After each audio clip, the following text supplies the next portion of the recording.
Moving on, in these challenging times, most of us have probably thought about packing our bags and disappearing somewhere. Our next guests have essentially done exactly that, travelling the world for the last 6 years. Wowee.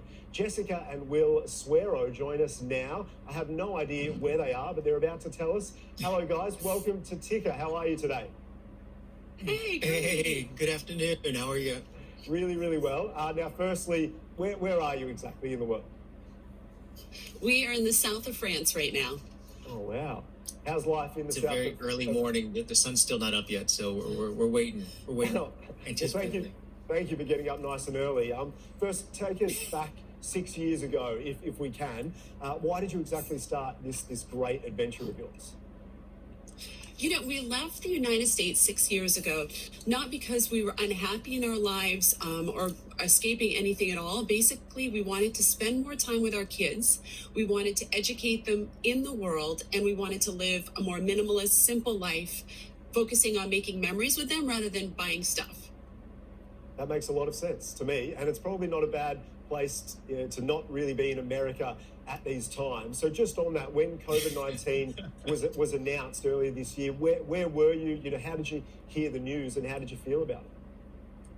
We were actually, we were ready to start our year of being in Asia. So we've already spent 2.5 years in an RV or in a camping car motorhome going throughout Europe, visiting every single country.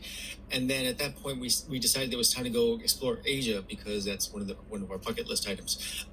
We left at the beginning of February when COVID was just sort of jumping off in China and sort of the rest of the Asian nations, and we were given warnings saying don't go to Asia because that's where all the bad things are happening, and we thought that sort of it was going to be manageable, so we left anyway. And just when we left is when actually Europe started exploding, and then we all know what happened in March sort of for the rest of the globe.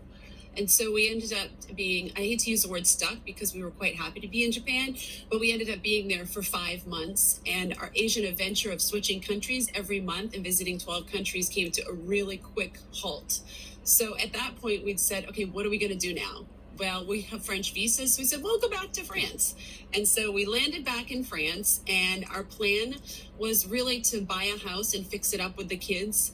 And kind of wait out COVID and then start traveling again after. And one thing led to another, and we bought a boat. Right. We had the listing of a lifetime for a boat came up, and we were like, we can't not jump on this right now. Incredible story. Let's talk about your business. Tell us about what is your business exactly, and how has 2020 had an impact on it? So we have a business. Our business is called Worldtowning. And what we started out doing in the business was we were travel consultants or coaches for people that wanted to go travel full-time in other countries. We would coach them through the logistics, the housing, the medical, the technology, the emotions of traveling, you know, alone with a partner or with a family, because there's a lot of emotions involved. And then recently we opened another side of our business where we started hosting group trips in different countries. And I think that everyone can probably form the conclusion right now as they're watching this, that as soon as COVID happened, our business came to a complete standstill because no one's traveling.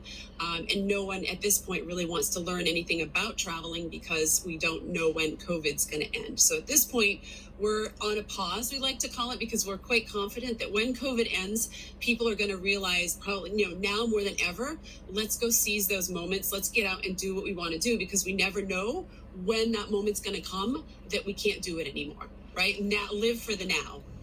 Yeah, absolutely. It resonates with me, although I'm stuck here in Melbourne in an office, but we don't need to talk about that, do we? Just finally, tell us about the plans moving forward, sailing plans, business plans, just to finish. Yeah, so our boat that we just got, we don't know how to sail. So that's sort of like rule number one is learn how to sail before you buy a sailboat. Well, we kind of broke that rule right away. We have lessons starting next week in which we have an instructor coming in to go and get us through the ropes or the lines, whatever you call them on the boat. And we're going to be on for like 2 weeks sailing around the Med, and then after that, our goal is to stick around here in the Mediterranean, sort of the Greek Isles, so forth and so on, for the next 12 months. And then when the weather window opens up next November-ish, make our crossing to the Caribbean and eventually circumnavigate with our family. Wow, I could talk to you for another half an hour. We'll have to get you back on the show and talk more in detail. But awesome stuff. Where can we reach out with business or just to ask questions about traveling? Where can we head to learn more? And we're Worldtowning on all social media, and we also vlog about our experiences on our YouTube channel. So if there's anyone out there that fancies, maybe sailing one day or traveling full time, our goal with the channel is to really show the good, the bad, and the sometimes ugly of this lifestyle. And we don't really hold back, so you can have a great impression and understanding of what it's like. So Worldtowning, you can find us on all social media. And what we're learning about is on a boat, there's a lot of ugly. There's a lot of beautiful. There's a lot of ugly. Well, I like the fact that you can still laugh, with each other at the moment. You haven't quite ended the laughter after 6 years, which is amazing. Keep the laughter going. Guys, thank you so much. Enjoy. We'll talk again soon, hopefully, okay? Thank you so much for having us. Bye. Absolutely. Great stuff. What a story. There's no real segue, but we're going to talk sport now.